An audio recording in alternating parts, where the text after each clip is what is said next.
नमस्कार दोस्तों, मैं किस्साबाज वाला लेकर आया हूँ विश्वविख्यात लेखकों की कहानियों का गुच्छा।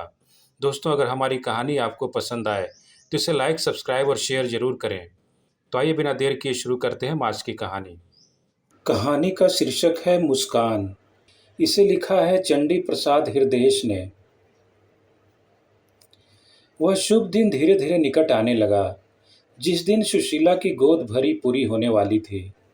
मातृत्व ही नारी जीवन का परम सार है और उसी सार वस्तु की सुशीला शीघ्र ही अधिकारिणी होने वाली है।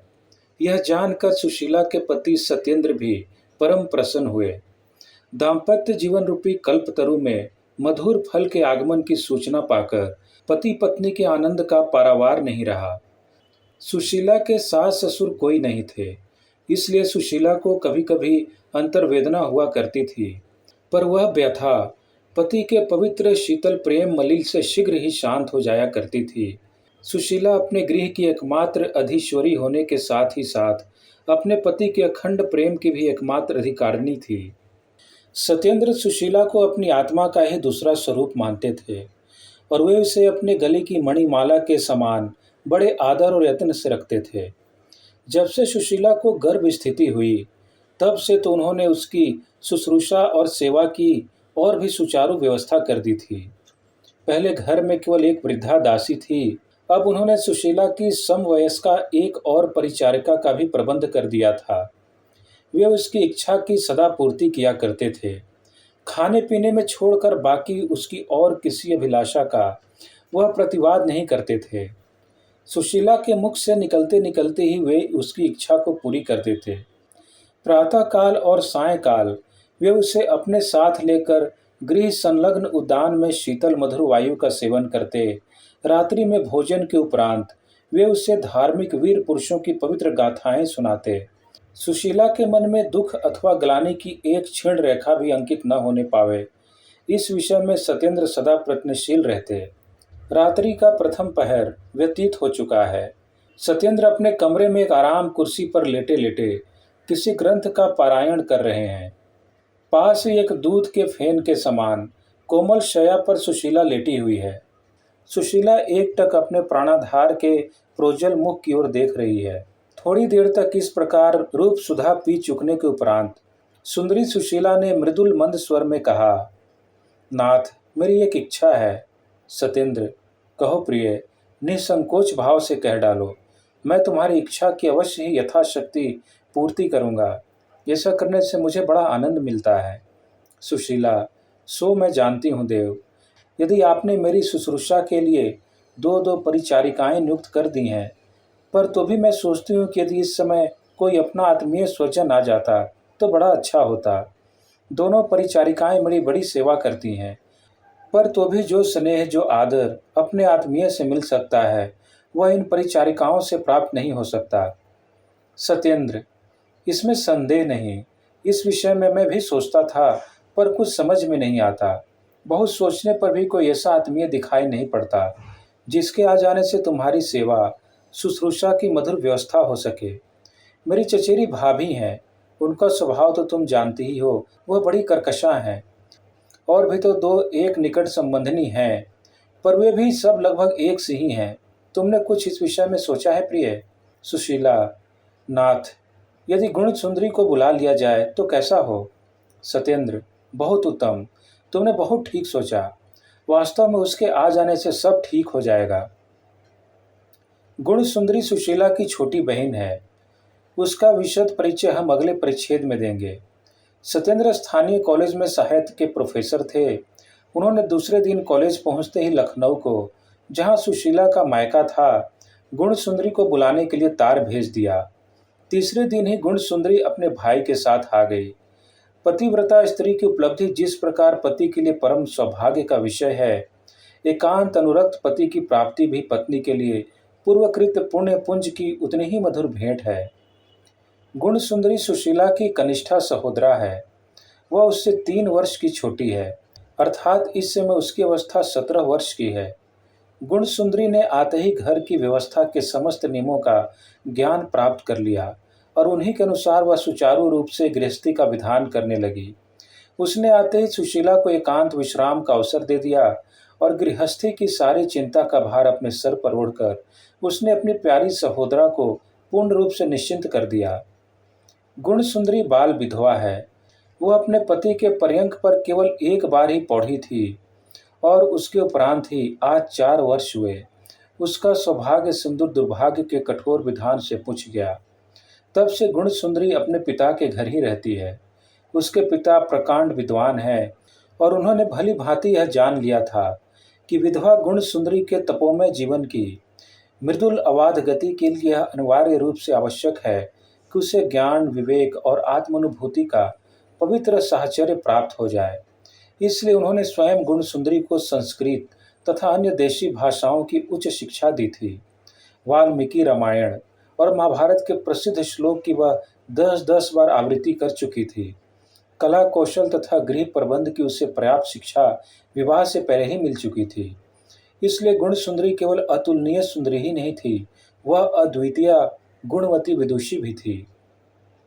सत्येंद्र के घर में आते ही उसने गृहस्थी का सुचारू प्रबंध करना प्रारंभ कर दिया। माधुर्य और आनंद की नदी सी उस घर में प्रवाहित होने लगी।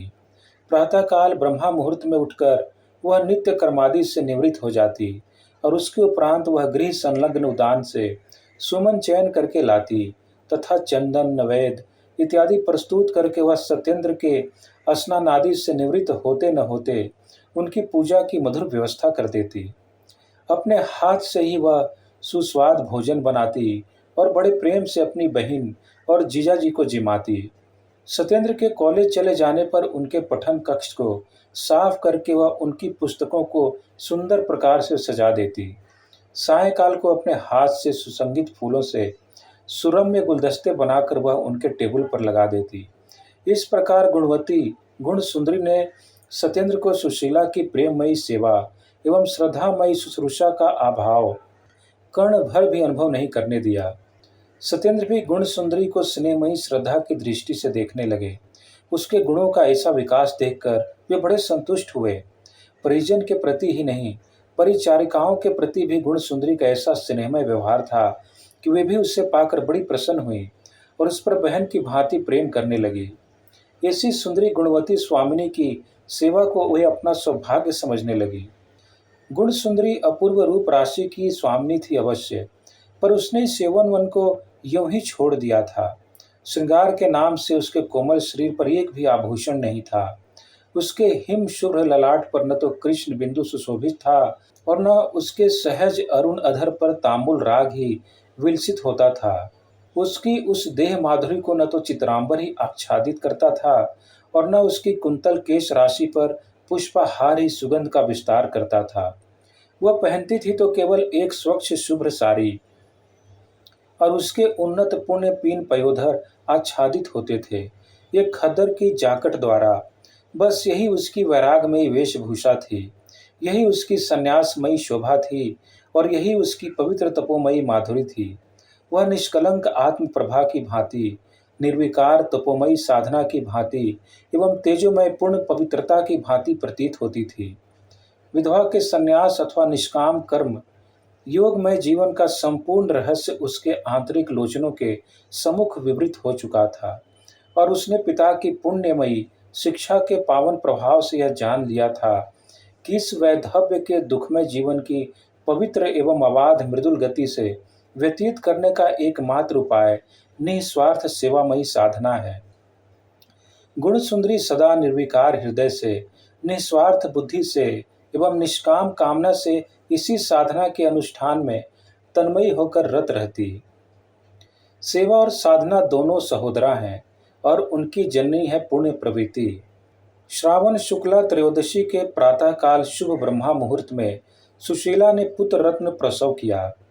सत्येंद्र एवं सुशीला के आनंद की बात जाने दीजिए, उनके सारा घर का घर आनंद की मंदाकिनी से साबित होने लगा। गुण सुंदरी अपनी माता के घर ही से एक सुवर्ण की कंठमाला बनवा लाई थी, जिसमें मध्य मणि के स्थान पर एक सुवर्ण मंडित रुद्राक्ष था। उसने अपने पवित्र आशीर्वाद के साथ उसे नवजात शिशु के गले में रक्षा कवच के रूप में पहना दिया। उस दिन सत्येंद्र और सुशीला ने देखा कि गुण सुंदरी के मुख पर एक अपूर्व उल्लास है, एक परम पवित्र तेज है। उस दिन गुण सुंदरी का गंभीर प्रशांत हृदय सागर भी चंद्र दर्शन को पाकर आनंदातिरेक से उल्लसित होने लगा। गुण सुंदरी स्वभावतः ही गंभीर प्रकृति की थी। रस रंग हास परिहास पर उसका विशेष अनुराग नहीं था, पर सुशीला के उस परम आनंद में योग देने के कारण उसका वह गंभीर भाव अनेकांश में तिरोहित हो गया था और उसके मुखमंडल की शोभा आंतरिक आनंद की श्री से और भी मनोहर एवं प्रभामयी हो गई थी। सत्येंद्र गुण सुंदरी के गुणों पर मुक्त तो थे ही, और जैसा हमने पहले कहा है, वे उस पर विशेष रूप से स्नेहमयी श्रद्धा रखते थे। पर उस आनंद से प्रफुल्ल वदन कमल की जो अपूर्व शोभा उन्होंने उस आनंद अवसर पर देखी, वह कुछ और ही प्रकार की थी। उसमें कोई और ही प्रकार की निरालापन था। उसे देखते ही उनके हृदय में एक और ही प्रकार को प्रवृत्ति जागृत हो उठी। अभी तक उनका जो स्नेह श्रद्धा के पवित्र शीतल सलिल से सिंचित होता था, वह अब दूसरी ही प्रकार के प्रवृत्ति प्रवाह में अवगाहन करने लगा, वात्सल्य श्रृंगार में परिणित हो गया। तब तो सत्येंद्र एक प्रकार से व्याकुल हो उठे। वे विद्वान थे, पंडित थे, और अब तक उनका जीवन सदाचार ही के साहचर्य में व्यतीत हुआ था। उन्होंने इस प्रवृत्ति को दबाने की चेष्टा की, पर वह उनमें दबी नहीं। वे गुण सुंदरी को बार बार देखने के लिए व्याकुल हो उठते और निरर्थक ही उसे अपने कमरे में किन्हीं कामों के बहाने बुलाकर दिन रात में उसका 10-5 बार दर्शन कर लेते। पर इससे उन्हें शांति मिलना तो दूर, उनकी लालसा और भी तीव्र होती जाती। इधर सुशीला प्रसूति कागार में थी और इसलिए गुण सुंदरी को उनके कमरे में किसी न किसी काम के लिए कई कई बार आना ही पड़ता था। सुशीला की निरंतर अनुपस्थिति से अनुचित लाभ उठाकर सत्येंद्र की मोहमयी प्रकृति और भी प्रगल्भ वेग से प्रधावमान होने लगी। आज नवजात शिशु के शुभ नामकरण संस्कार का आनंद दिन है। दिन भर गुण सुंदरी अभ्यागतों की अभ्यर्थना में लगी रही और उसने स्वयं दिन भर बिना खाए पिए सबको खिलाया पिलाया। गुण सुंदरी उस उत्सव में अपने अस्तित्व तक को भूल गई। रात्रि के लगभग 8 बजे गुण सुंदरी अपने जीजा सत्येंद्र के लिए भोजन लेकर उनके कमरे में गई। सत्येंद्र उस समय कोई साहित्यिक पुस्तक पढ़ रहे थे और उसमें वर्णित नायिका के सुंदर स्वरूप की कल्पना को गुण सुंदरी में आरोपित करने की धुन में लगे हुए थे। इसे ही समय गुण सुंदरी ने भोजन की थाली लिए हुए उनके कमरे में प्रवेश किया। सत्येंद्र एकटक गुण सुंदरी के मुख चंद्र की ओर देखने लगे।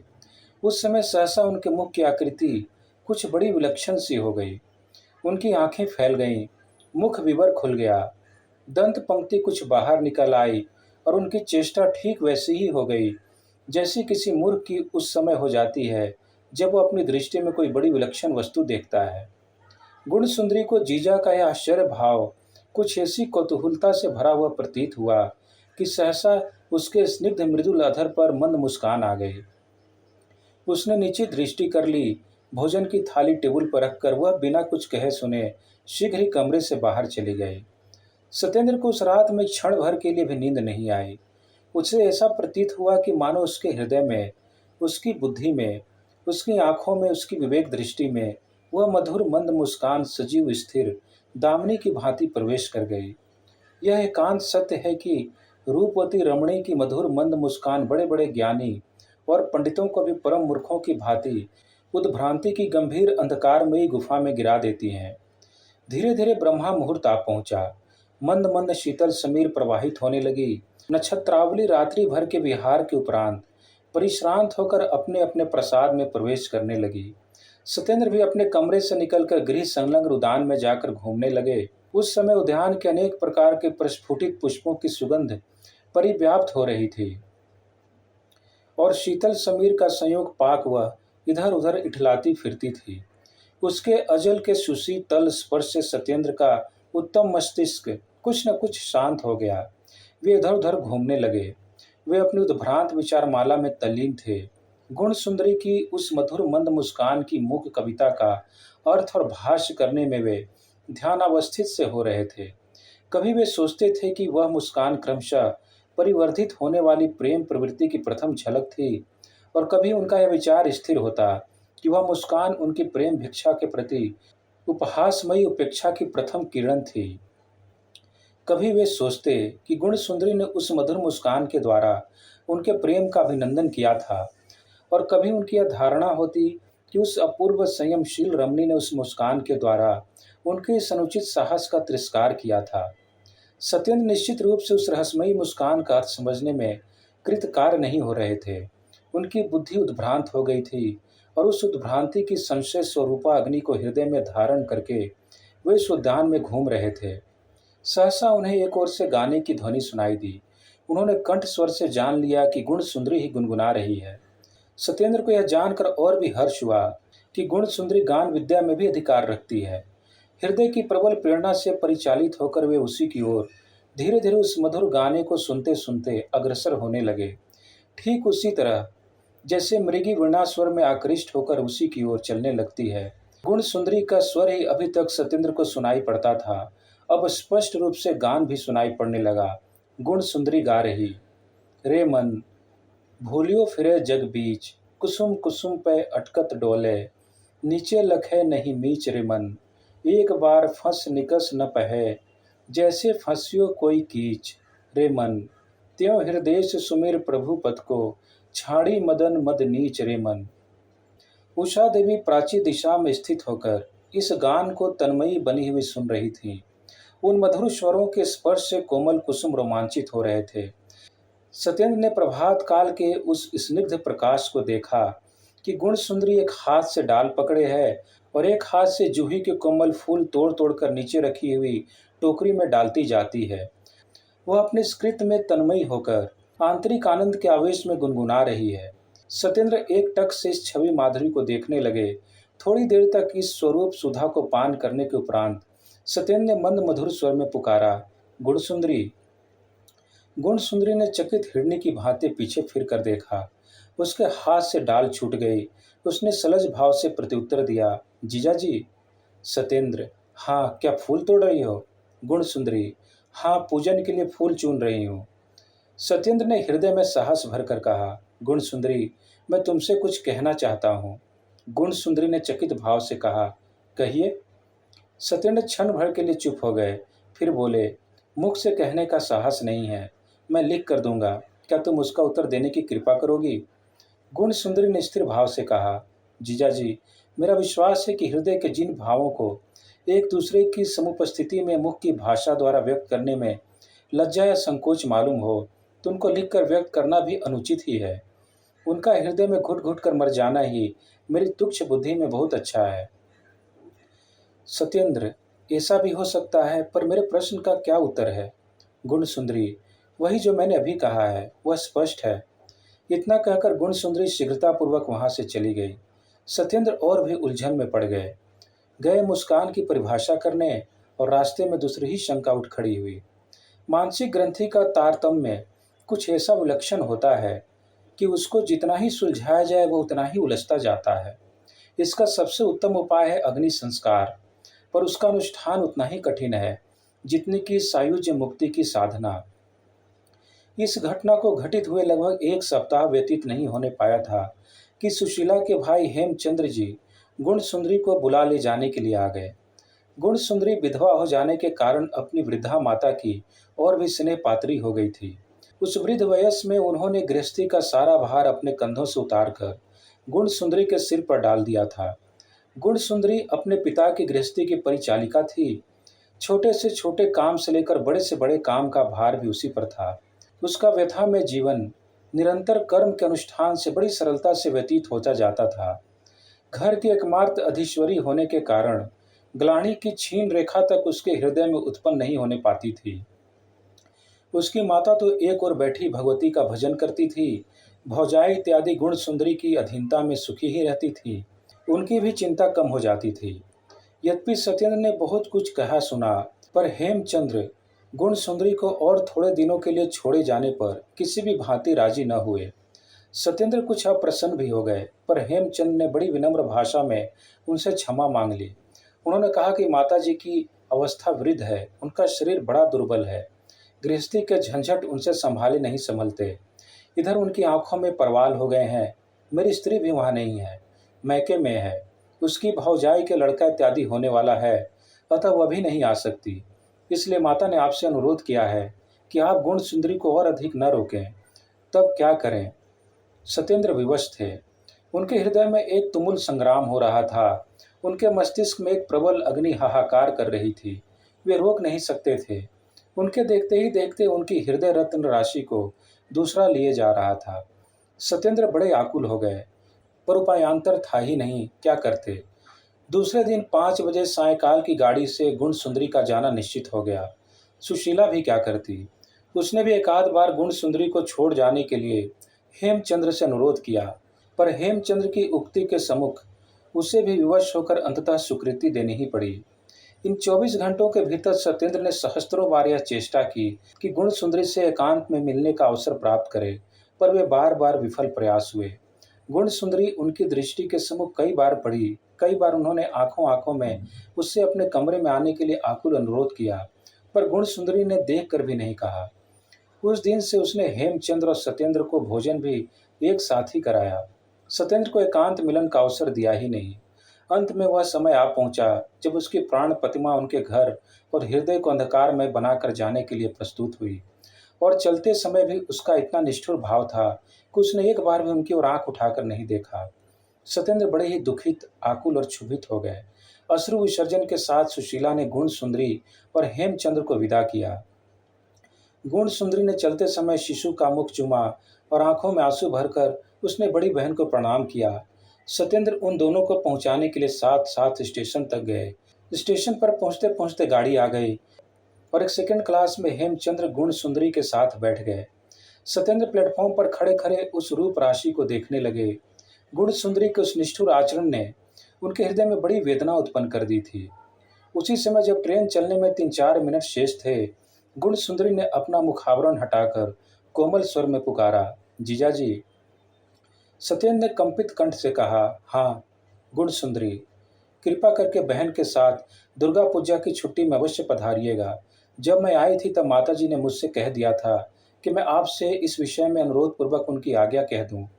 नवजात शिशु और बहन को देखने के लिए उनका बहुत मन है। सत्येंद्र ने दर्द भरी हंसी के साथ व्यंग पूर्वक कहा, पर तुम्हें इस अनुरोध का स्मरण बड़े विलंब से हुआ। गुणसुंदरी, हाँ, काम में लगी रहने से मैं भूल सी गई थी। मुझे आशा है कि आप अपनी छोटी समझकर मेरे इस अपराध को क्षमा करेंगे। सत्येंद्र, कह नहीं सकता, हो सका तो आऊँगा। गुणसुंदरी, हो सका नहीं, आपको आना ही पड़ेगा। सत्येंद्र, क्यों? गुणसुंदरी, आपको मेरे अनुरोध की रक्षा करनी चाहिए। आप अवश्य आइए, आपको मेरी शपथ है। सत्येंद्र, अच्छा आऊँगा। गाड़ी चल दी। हृदय थाम कर सत्येंद्र घर लौट आए। सत्येंद्र ने देखा घर जैसे प्राण शून्य हो गया है। सबके होते हुए भी वह माधुर अंतर्हित हो गया। इसलिए वह संपूर्ण सत्य है कि अवलंबन के बिना उद्दीपन केवल शव मंडन के मात्र है। इसलिए संपूर्ण सत्य है कि अवलंबन के बिना उद्दीपन केवल शव का मंडन मात्र है। बड़े दुखित एवं व्यथित होकर सत्येंद्र घर लौटे थे। यद्यपि गुणसुंदरी के उस निष्ठुर भाव ने उनके हृदय को बड़ी ही वेदना पहुंचाई थी, पर उसकी चलते समय की शपथ ने उनके उस काल्पनिक तिरस्कार की मात्रा को अधिकांश दूर कर दिया था। सत्येंद्र सुशीला से मिले बिना ही अपने कमरे में चले गए और जल्दी जल्दी कपड़े उतार कर वह बड़े अन्यमनस्क भाव से एक आराम कुर्सी पर लेट गए। उनके हृदय शमशान में उनकी अभिलाषा की चिंता के आलोक में प्रेतात्माओं की भांति प्रवृत्त पुंज हाहाकार कर रहा था और उनके मस्तिष्क विरोधी भावों की सेना तुमुल संग्राम में प्रवृत्त हो रही थी। सत्येंद्र बड़े आकुल, बड़े विद्विग्न एवं बड़े संतप्त हो रहे थे। रात्रि का अंधकार क्रमशः प्रगाढ़ हो रहा था। उसी समय उनकी परिचारिका ने उनके कमरे में प्रवेश किया और उसने आते ही उनके हाथ में एक बंद लिफाफा दे दिया। वह बिना कुछ कहे सुने चली गई। सत्येंद्र ने उससे भी कुछ नहीं पूछा।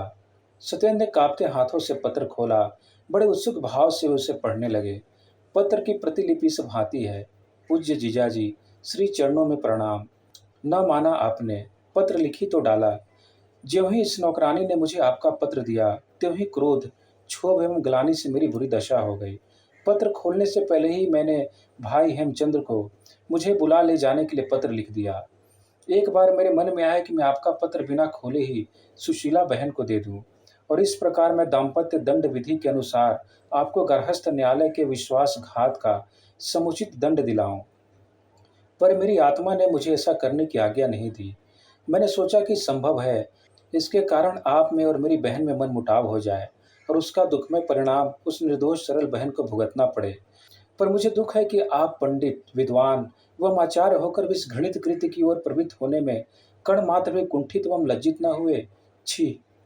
कदाचित आपने यह सोचा होगा कि एक तो वह मेरी साली है और उस पर भी बाल विधवा, उसे भ्रष्ट करने का मेरा अधिकार है और उसमें सफल होना भी बड़ा सरल है। पर आपने इतने बड़े विद्वान होकर भी यह नहीं सोचा कि संसार भर की साली और बाल विधवाएं सभी मदन देव की उपासिका नहीं होती हैं, और न काम प्रवृत्ति का उन पर इतना प्रबल अधिकार ही होता है कि वह प्रत्येक भगिनीपति एवं पर पुरुष को आलिंगन करने के लिए इतनी उद्विग्न हो उठे कि वह उस प्रबल प्रवाह में अपने धर्म, विवेक एवं सर्वश्रेष्ठ सतीत्व को नगण्य वस्तु की भांति बह जाने दें। जीजाजी, हम बाल विधवा हैं। हमारा जीवन कर्म संन्यास का प्रोज्वल उदाहरण है। सबकी बात जाने दीजिए, अपवाद कौन से नियम में नहीं है। पर अब भी हमारी जाति पुण्यशिलाओं से एकांत रूप में खाली नहीं हो गई है। अब भी हम गर्व करती हैं कि हम उन्हीं आदि की सती की प्रतिनिधि हैं।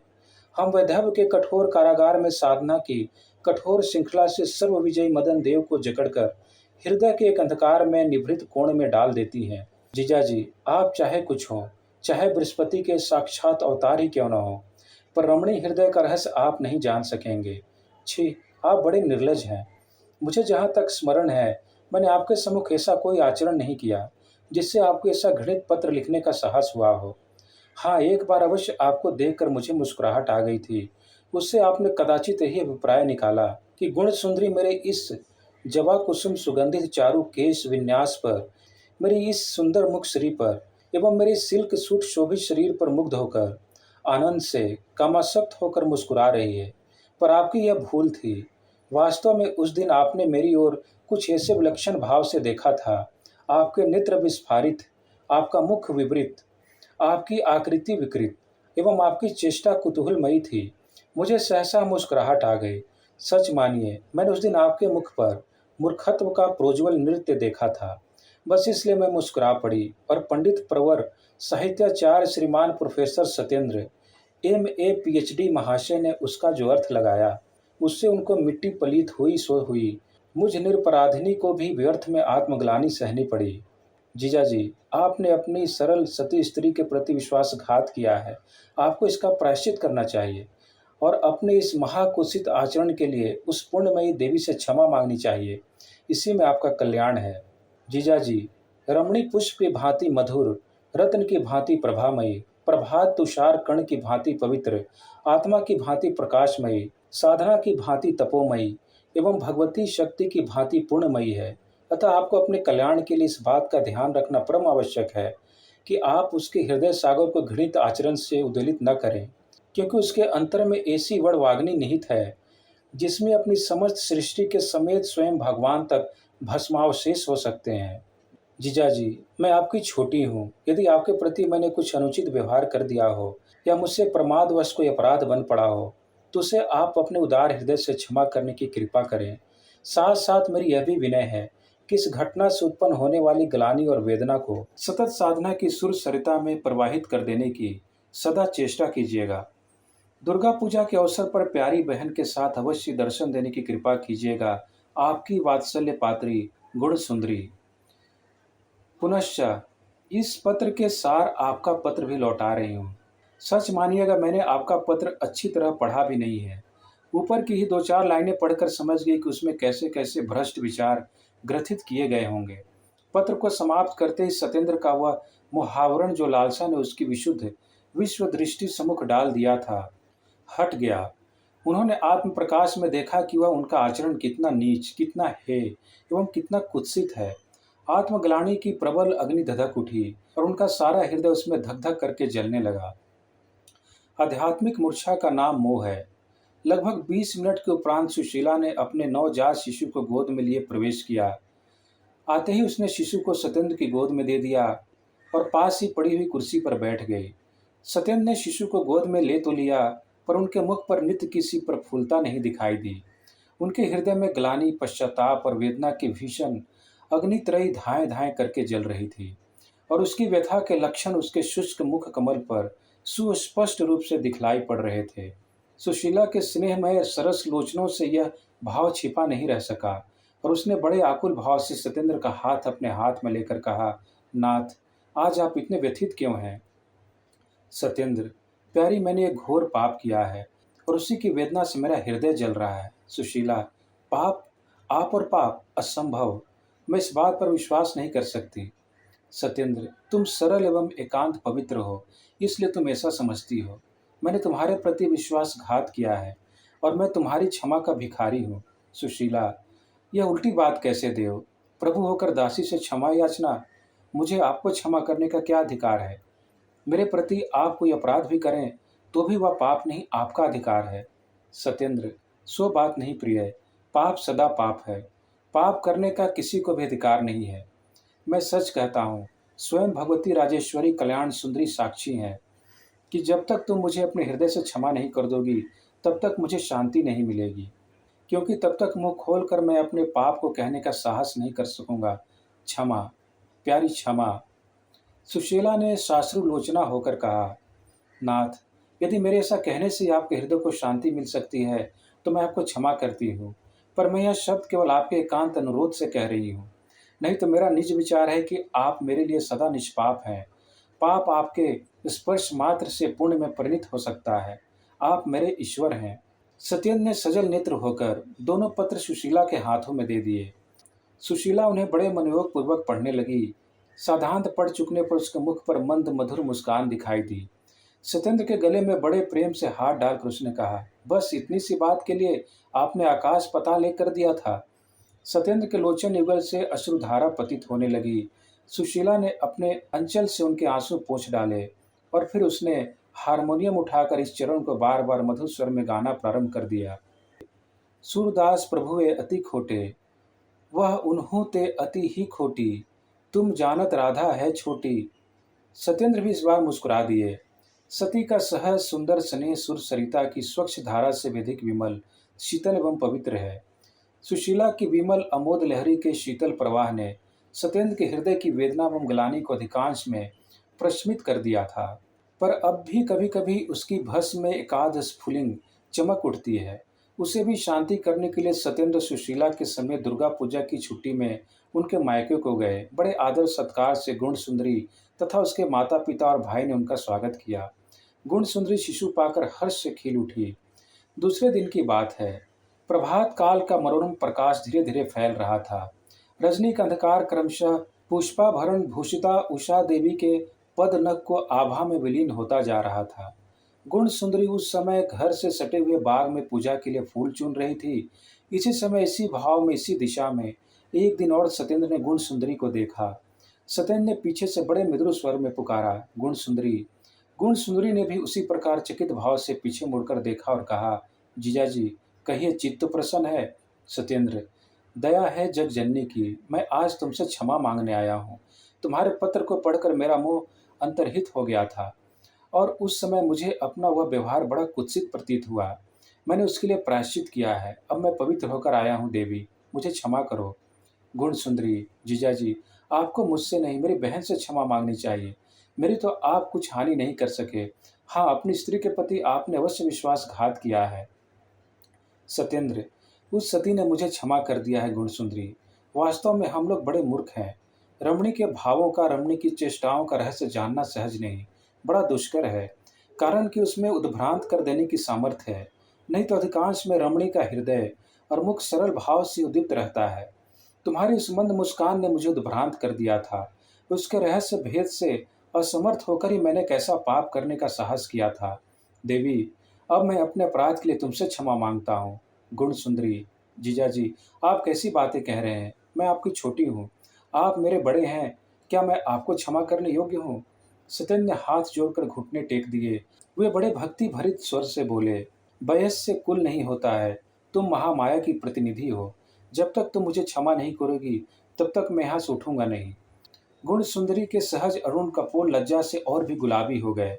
उसके अधर पर लज्जामयी मंद मुस्कान नृत्य करने लगी। उसके ललाट पर प्रश्वेत के दो बिंदु चमकने लगे। उसने सलज भाव से कहा, उठिए जीजाजी, मुझे बड़ी लज्जा मालूम हो रही है। मैं नहीं जानती थी कि आप नाट्य कला में इतने भी प्रवीण हैं। यदि आपको इसी में संतोष है तो उठिए, मैं आपको क्षमा करती हूँ। उठिए, जल्दी उठिए जीजाजी, मुझे बड़ी लज्जा मालूम हो रही है। दया करके शीघ्र उठिए। ठीक उसी समय सुशीला ने एक और बड़े कोमल मधुर स्वर में यह पद गाते हुए प्रवेश किया। देखियो सखी वह कुंज कुटी तट, बैठियो पलोटत राधिका पायन। सुशीला का मुखमंडल जिस प्रफुल्ल मंद मुस्कान से विलसित हो रहा था, वह और भी मधुर रहस्यमयी एवं पवित्र अर्थमयी थी। धन्यवाद।